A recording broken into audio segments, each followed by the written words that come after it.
Hello and welcome back everyone to chemistry classes. So we are continuing with the eco series जहाँ पर हम entropy की बात कर रहे थे। हमने एंट्रोपी के ऊपर 2 वीडियोस ऑलरेडी देखी हैं और हमने ये देखा कि एंट्रोपी किस तरह से इंट्रोड्यूस हुई है और हमने लास्ट वीडियो तक ये चीज़ देखी है कि जो एंट्रोपी की डेफिनेशन है, जो हम डीएस की बात करते हैं, वो जो डेफिनेशन है वो है D Q reversible by T. मतलब रिवर्सिबल प्रोसेस के लिए ही हमने अपनी एंट्रोपी को डिफाइन किया है।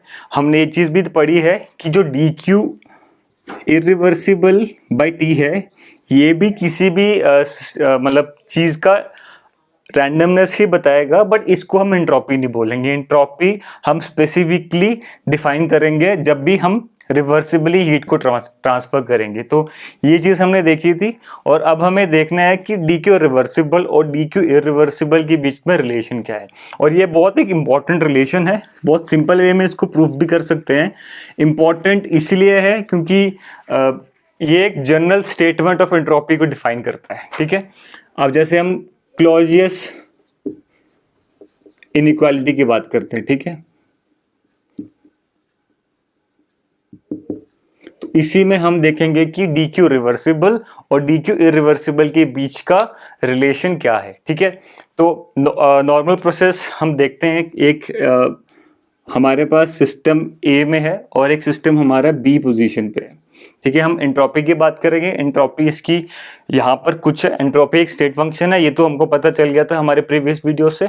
और अगर ये स्टेट फंक्शन है तो अगर हम सपोजिटली मैं इस पाथ से यहाँ पर जा रहा हूँ या किसी दूसरे पाथ से यहाँ पर जा रहा हूँ, एंट्रोपी हमारी सेम रहेगी। एंट्रोपी में कोई चेंज नहीं आएगा। It is independent of the path which we have taken.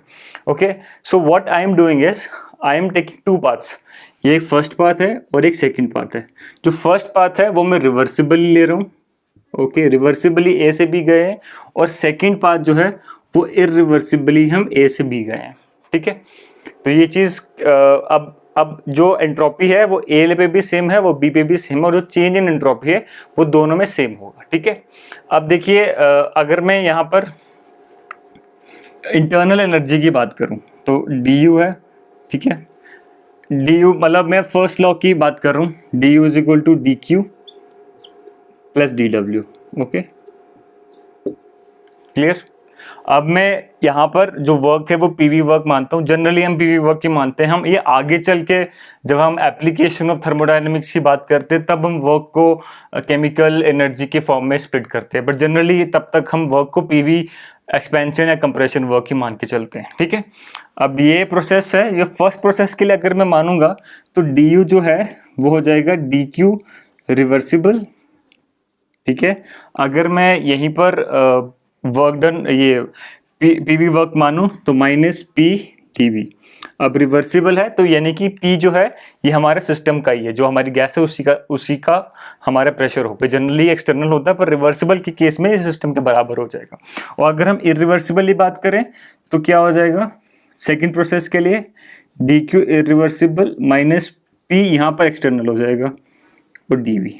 ठीक है, 2 प्रोसेसेस है, दोनों प्रोसेसेस के लिए हमने इंटरनल एनर्जी कैलकुलेट कर ली है। ठीक है, this is the first equation, this is the second equation.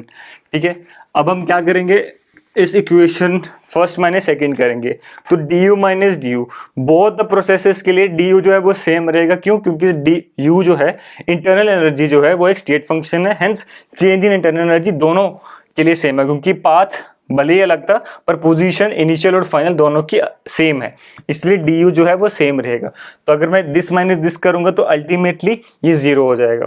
तो क्या मिलेगा मुझे, 0 is equal to D Q reversible minus D Q irreversible. D Q irreversible और क्या मिल रहा है, minus P D V plus P external D V. Okay, अब मैं जो हमारा एंट्रोपी की चीज़ है उसको मैं यहाँ पर लेकर आता हूँ तो हमें क्या मिलेगा, हमें मिलेगा डी क्यू। चलो एंट्रोपी को वहीं, ये हीट को वहीं रहने देते, प्रेशर को यहाँ पर लेके आते हैं। तो क्या मिलेगा हमें मिलेगा P minus P external into D V is equal to D Q reversible minus D Q irreversible. Okay, ये हमें मिला है कि P minus P external D V is equal to D Q reversible by D Q irreversible. तो ये process के लिए मिला है। अब यहीं से हमें कुछ कैलकुलेशंस करनी होंगी, ठीक है। तो सपोजिटली जो हमारा प्रोसेस है, अब देखो रिवर्सिबल इरिवर्सिबल तो खत्म हो गया क्योंकि हम दोनों ले रहे हैं। सपोजिटली जो हमारा प्रोसेस है वो एक्सपेंशन प्रोसेस है, ठीक है, एक्सपेंशन हो रहा है। तो जब एक्सपेंशन होगा तो इसका मतलब क्या है कि जो P एक्सटर्नल है हमारा P से कम होना चाहिए, ठीक है। जो P एक्सटर्नल है वो हमारा P से कम होना चाहिए, जनरली यही होता है। और du जो है, dv जो है वो हो जाएगा पॉजिटिव। तो अगर P एक्सटर्नल हमारा रिवर्सिबल, ठीक है,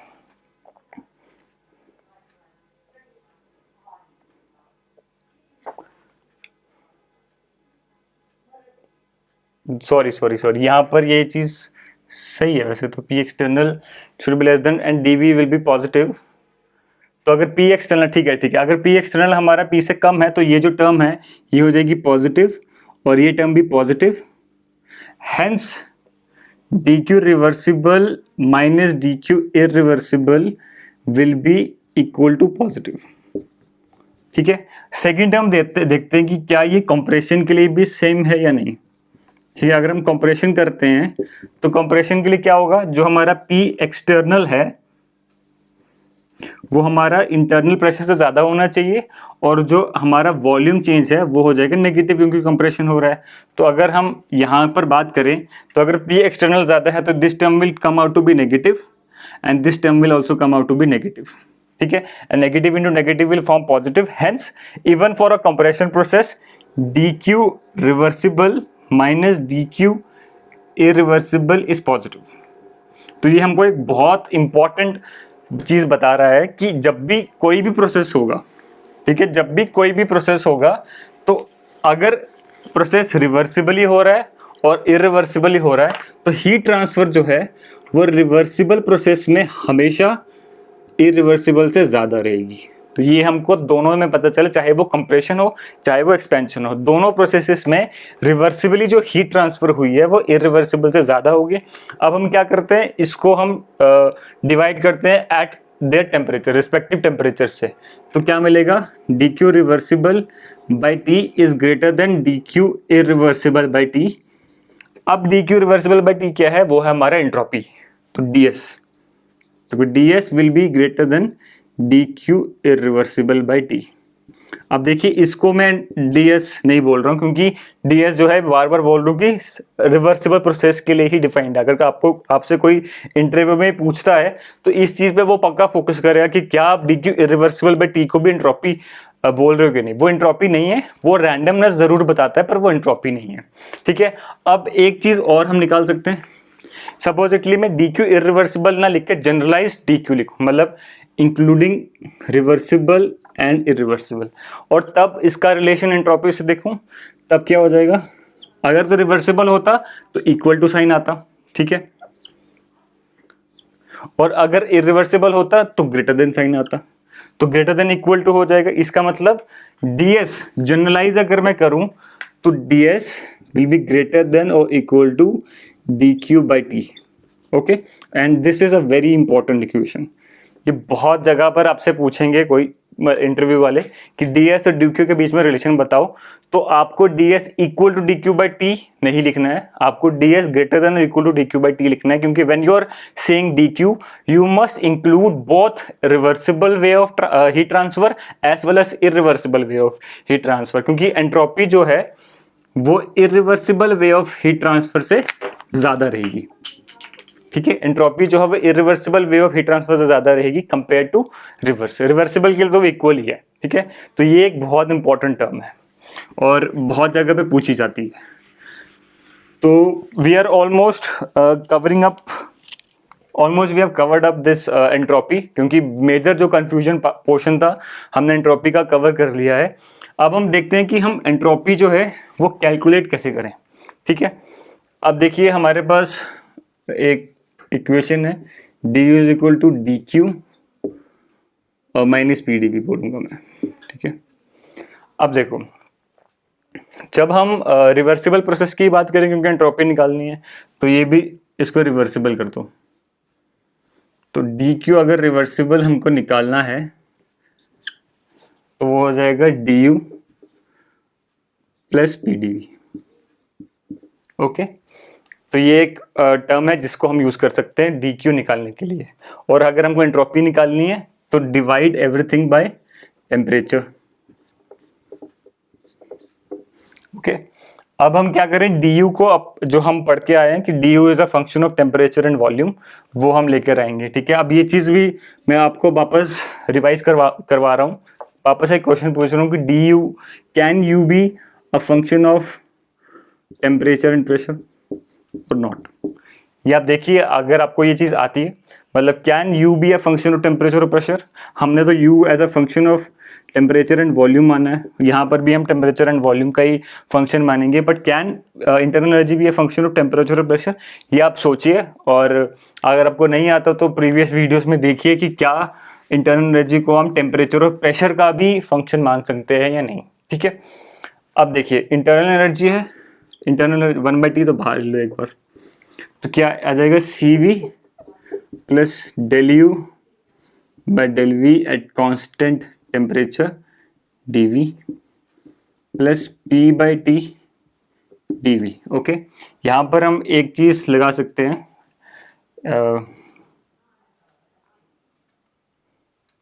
सी वी डी टी आएगा इसमें। ठीक है, अब 1/T C V D T, V को क्लब कर देते हैं एक में। ठीक है, टेम्परेचर कॉमन ले लिया तो del U by del V at constant temperature plus P हो जाएगा ये into D we.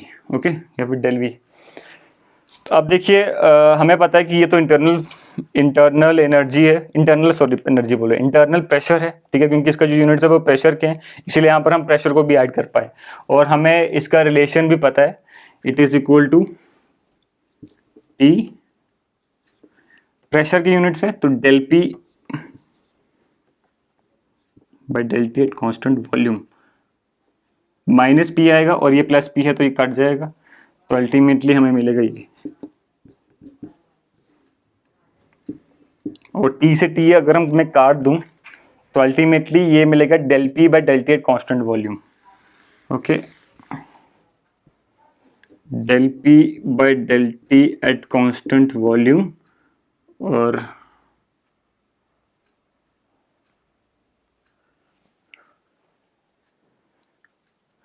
Wait into D V आएगा हमारा। ठीक है, तो अब ये हो जाएगा हमारा डी एस, ये हो जाएगा हमारा डी एस। ओके, बिल्कुल नॉर्मल वे से चल रहा हूँ मैं। ये हो जाएगा C V by T D T plus, अगर मैं इसको आइडल गैस के लिए कैलकुलेट करूँ, देखिए जब भी अब हम एंट्रोपी की बात कर रही हैं, जब भी आप देखोगे मैक्सिमम क्वेश्चन जब एंट्रोपी कैलकुलेशन की बात आती है तो आपसे शायद ही कोई वंडरवॉल गैस पूछेगा। पूछ सकते हैं बीच में, ऐसा नहीं है कि it is an hard and fast rule कि वंडरवॉल गैस नहीं पूछेगा। बट जनरली आप ये देखना कि जब भी अब आपसे एंट्रोपी की बात करेंगे, entropy of the system calculate करना है, सराउंडिंग कैलकुलेट करना है, आपको हमेशा ये चीज़ बोलेंगे कि सिस्टम में हमारे पास आइडल गैस है, क्योंकि आइडल गैस के लिए ये सब कैलकुलेट करना बहुत ईजी है। अगर हम रियल गैसेस में जाएंगे तो कॉम्प्लिकेट हो जाएगा सिचुएशन। ठीक है, इसको आप वंडरवॉल गैस के लिए भी कैलकुलेट कर सकते हैं, हमने कैलकुलेट किया है अपने प्रीवियस वीडियोस में, बट हम यहाँ पर आइडल गैस के लिए लेके चलेंगे। ठीक है, तो अब देखो del P by del T at constant volume ideal gas के लिए क्या हो जाएगा, P V is equal to R T होता है ना 1 मोल के लिए, तो del P by del T at constant volume will be equal to R by V. Okay, तो ये हो जाएगा R by V del V. Okay, D S, तो डी एस हो जाएगा, अगर मैं एंट्रोपी की बात करूं, नॉर्मल 1 से लेकर किसी सेकेंड पोजीशन तक गए हैं तो ये हो जाएगा C V L N T two by T one at some temperature plus R L N V two by V one. और अगर मैं, ये तो 1 मोल की बात है, अगर मैं n नंबर ऑफ मोल्स की बात करूंगा तो n और n आ जाएगा। तो ये एक रिलेशन है, जिससे हम एंट्रोपी निकाल सकते हैं, और ये रिलेशन बहुत जगह पर काम आने वाला है। ओके,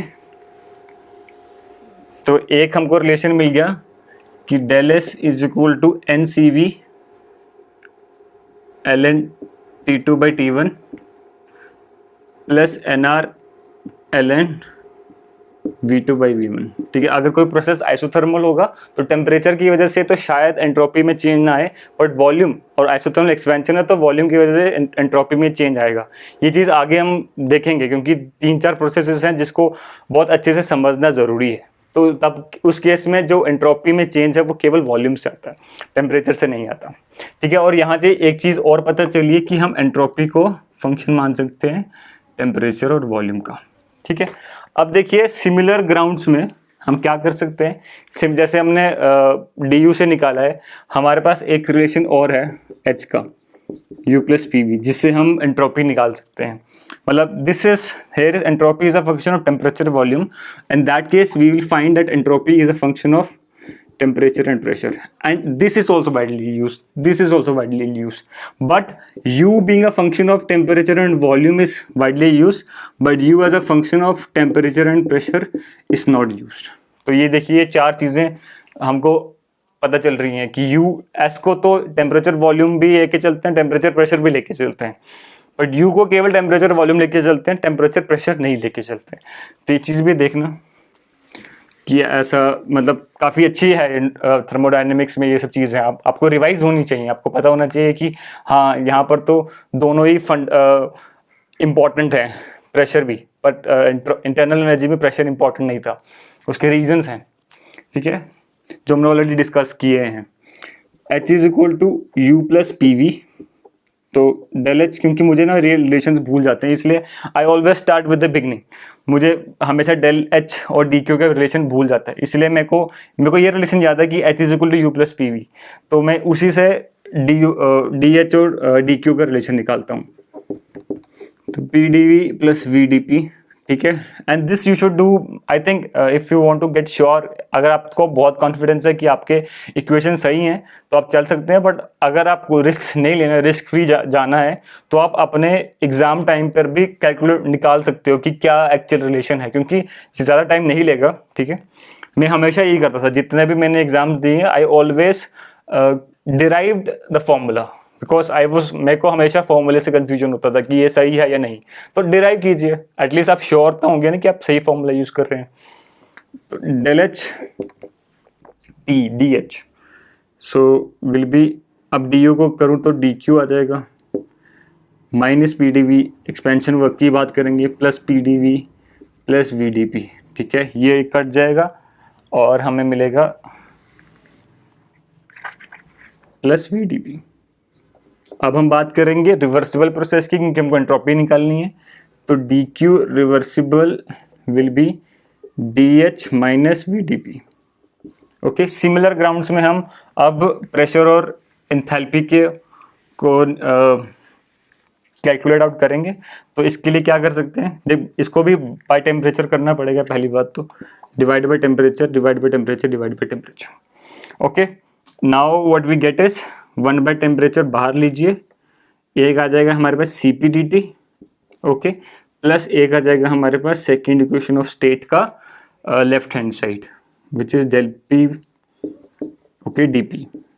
ठीक है, minus V by T D P. ठीक है, अब डी पी को क्लब कर लीजिए, तो डी एस जो है वो हो जाएगा C P by T D T plus 1 by T. Okay, यहाँ पर आइए, यहाँ पर हो जाएगा del H by del P at constant temperature minus V. Okay, and यहाँ हो जाएगा डी पी, और ये सेकेंड इक्वेशन ऑफ स्टेट है। सेकेंड इक्वेशन ऑफ स्टेट हमने देखा था, इसका जो यूनिट्स है वो वॉल्यूम की यूनिट है। इसको एक्चुअली लिखेंगे V minus T del V by del T at constant pressure, और ये हो जाएगा माइनस वी डी पी। ठीक है, वॉल्यूम और वॉल्यूम कट गया, बचा माइनस टी, और टी भी कट जाएगा, तो हमारे पास बचेगा minus del V by del T at constant pressure dp। Okay, और अब हम निकालते हैं आइडियल गैस के लिए। इसको देखिए, आइडियल गैस के लिए कैलकुलेट कर रहा हूँ, तो ये हो जाएगा Cp by T D T. Simple है, ज़्यादा कॉम्प्लिकेटेड नहीं है, बट ये बहुत पूछा जाता है, इसलिए मैं इसकी डेरिवेशन करवा रहा हूँ, क्योंकि हर न्यूमेरिकल में ये पक्का आएगा, किसी न किसी एग्जाम में ये पक्का पूछ लेंगे कि आपको टेम्परेचर चेंज दे दिया, वॉल्यूम चेंज दे दिया और बोल दिया कि एंट्रोपी चेंज बताओ। टेम्परेचर चेंज दे दिया, प्रेशर चेंज दे दिया और बोल दिया कि आप एंट्रोपी चेंज बताओ। तो ये इक्वेशंस, ये जो फॉर्मूले हैं एंट्रोपी के खास करके बहुत इंपॉर्टेंट हैं। अब देखिए, P V is equal to R T है। मैं हमेशा इसको डिराइव करता हूँ क्योंकि मुझे याद नहीं रहता। Del V by del T at constant pressure जो है वो आएगा आर बाई पी, तो ये हो जाएगा minus R by P D P. तो एक चीज़ और यहाँ पर मिल गई हमें। तो अगर हम डेल एस की बात करेंगे, इंटीग्रेट करेंगे इसको, तो ये आ जाएगा C P L N T two by T one, दो टेम्परेचर लिए, minus R L N T two by P one. और अगर हमको माइनस साइन से इजाद पाना है तो क्या करेंगे, प्लस कर दिया यहाँ पर और P one by P two कर दिया। ठीक है, क्योंकि यहाँ पर भी प्लस था तो जनरलाइज कर रहे हैं, प्लस प्लस। और p और v का इनवर्स रिलेशन है बॉयल्स लॉ के से, तो v2 है तो p1 आ जाएगा, और c है cv है तो cp हो जाएगा। तो इसको याद करना भी इजी है। तो देखिए, दो टर्म्स आ गई। अगर टेम्परेचर की जगह, वॉल्यूम की जगह प्रेशर की बात करेंगे तो cv की जगह हो जाएगा cp, बाकी सब कुछ सही है। वॉल्यूम की जगह हो जाएगा प्रेशर, बट प्रेशर और वॉल्यूम का रिलेशन उल्टा। ठीक है, ये चीज़ याद रखना कि मेजर मिस्टेक क्या होती है कि हमें ये तो इक्वेशन याद रहती है और ये भी याद रहता है कि Cp आएगा, बट हम ये भूल जाते हैं कि जब प्लस किया है तो P1 बाई P2 है, क्योंकि वॉल्यूम और प्रेशर का जो है वो रिलेशन इनवर्स है। ठीक है, तो ये चीज़ ध्यान रखनी है। तो और ये चीज़ बहुत न्यूमेरिकल्स, डायरेक्ट न्यूमेरिकल्स आते हैं इससे, प्रेशर देंगे तो टेम्परेचर देंगे या वॉल्यूम देंगे, या फिर ये बोलेंगे कि जो हमारा प्रोसेस था, प्रोसेस इज आइसोबारिक। ठीक है, अगर आइसोबारिक प्रोसेस है तो प्रेशर चेंज नहीं है, तब आपको ये वाली इक्वेशन नहीं यूज़ करनी, ये इक्वेशन यूज़ करनी है, क्योंकि तब वो एंट्रोपी को टेम्परेचर और प्रेशर का फंक्शन बता रहे हैं। और फिर ये जो पोर्शन है ये कट जाएगा और इसको यूज़ करना है, N C P L N T two by T one. अगर प्रोसेस आइसोकोरिक है यानी कि वॉल्यूम चेंज नहीं हुआ है तो ये वाला आपको रिलेशन यूज़ करना है, क्योंकि वो वॉल्यूम का फंक्शन बता रहे हैं। वो बोल रहे हैं कि वॉल्यूम चेंज नहीं हुआ, इसका मतलब वो मान के चल रहे हैं कि हमारा जो एंट्रोपी है वो फंक्शन वॉल्यूम का है इसमें। तो उस केस में CV की टर्म यूज़ करनी है। ये भी एक नॉर्मल कन्फ्यूजन रहता है। इस केस में हमको CP यूज़ करना है और इस केस के लिए हमको CV यूज़ करना है। अगर आइसोकोरिक है इसका मतलब ये नहीं कि आप ये इक्वेशन यूज़ कर लीजिए। ठीक है, और आइसोबारिक है तो ये इक्वेशन यूज़ करनी है। अगर आइसोकोरिक है तो वो आपको कह रहा है कि हमारा जो एंट्रोपी है वो टेम्परेचर और प्रेशर का वो है, सॉरी, आइसोकोरिक है तो टेम्परेचर और वॉल्यूम का है, और आइसोबारिक है तो टेम्परेचर और प्रेशर का फंक्शन है। तो ये चीज़ भी वो पहले से डिफाइन करके चल रहा है, तो ये चीज़ भी आपको ध्यान रखनी है। बहुत क्वेश्चन आएंगे इसमें से। एक चीज़ इंपॉर्टेंट है वो बोल के मैं एंड करता हूँ, और फिर नेक्स्ट वीडियो में उसे समझेंगे। देखिए, हमने अभी तक प्रोसेसेस पढ़े हैं आइसोथर्मल। ठीक है, आइसोथर्मल मतलब कि टेम्परेचर जो है वो चेंज नहीं हो रहा है। ठीक है, और हमने एक प्रोसेस पढ़ा है एडियाबैटिक। अब हम इस एडियाबैटिक को थोड़ा तोड़ेंगे। जब भी हम एडियाबैटिक बोलते हैं तो हम बोलते हैं DQ इज इक्वल टू 0। अब जब भी DQ इज इक्वल टू 0 बोला है, प्लीज कीप इन माइंड कि this is DQ of surrounding. ठीक है, इज इक्वल टू 0, क्योंकि हम जो हैं, मैंने बहुत बार बोला कि we are part of the surrounding. जब हीट चेंज नहीं हुआ, हमको हीट चेंज महसूस नहीं हुआ, इसका मतलब सराउंडिंग में कोई हीट चेंज नहीं हुआ। सिस्टम में हो सकता है, अब वो होगा या नहीं वो एक बात की बात है, बट जब भी एडियाबैटिक प्रोसेस है और DQ 0 बोल रहे हैं तो please keep in mind that DQ 0 is only and only for DQ surrounding. It should not be correlated with DQ system. Okay, system की हीट की बात मैं नहीं कर रहे, क्योंकि हम एक्सपेरिमेंट कर रहे हैं, हीट ऑब्टेन नहीं हुआ, इसका मतलब सराउंडिंग में हीट कोई ऑब्टेन नहीं हुआ, सिस्टम में शायद हीट चेंजेस हुए हैं। शायद हीट चेंजेस हुए पर वो सराउंडिंग तक नहीं आ पाए हैं।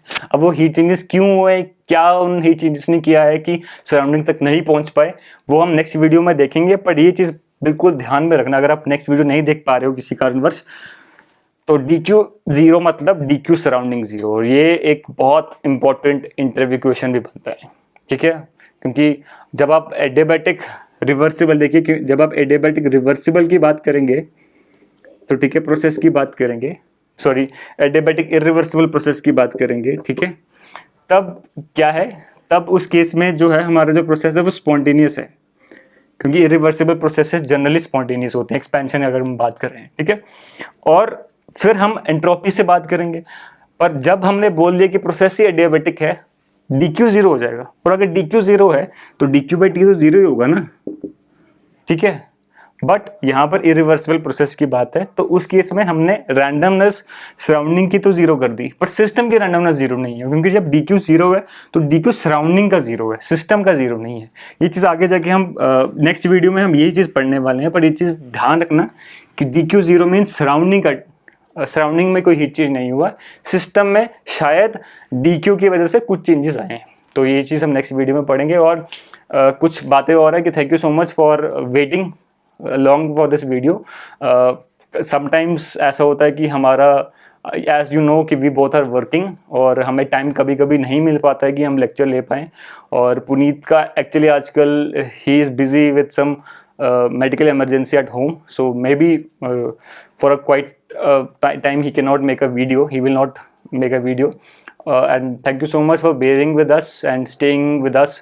हमको लगा था कि शायद हमारे सब्सक्राइबर्स चले जाएंगे, but still we have got so many mails from you that please continue the lectures, but we will continue it. ऐसा नहीं है, when we have started the channel we will give our knowledge to you, but there are constraints of our job. We have to look out after our job also, and whenever we get time we will definitely make a video. So thank you so much for watching this.